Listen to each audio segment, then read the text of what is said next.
В администрации города состоялась встреча с сотрудниками Центра изучения гражданских инициатив Института стратегических исследований Республики Башкортостан Александром Куликовым и Рафилем Асылгужиным.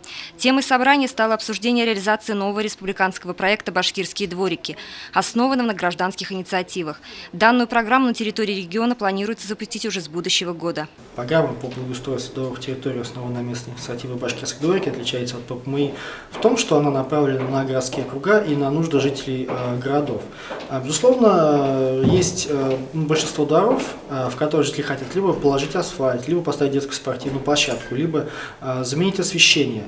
И в ППМИ не всегда есть возможность сделать и детскую площадку, и асфальтирование, и сделать ремонт освещения.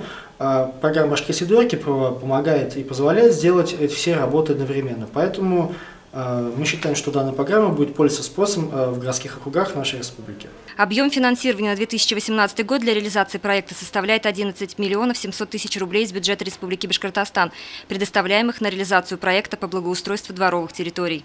Что касается финансового участия населения, то по аналогии с ППМИ жители могут софинансировать проект от 5% до 10%. Надо сказать, что их никто не ограничивает в их максимальном уровне софинансирования. Не стоит забывать о том, что данные деньги будут собираться только в случае победы их заявки. Также проект будет софинансироваться со стороны администрации в размере 15% от размера запрашиваемой субсидии. Что касается денежного участия спонсоров, оно не является также обязательным, но при наличии спонсоров, которые будут участвовать в этом финансово либо материально, предоставлять материалы, технику, работу, за это тоже будут начисляться дополнительные баллы. Данная программа предусматривает реализацию таких работ, как ремонт асфальтового покрытия, установка детского игрового комплекса, спортивной площадки, оборудование автомобильных парковок, организация наружного освещения, устройство пешеходных дорожек, установка скамеек, беседок, урн для мусора, а также устройство придомовых ограждений.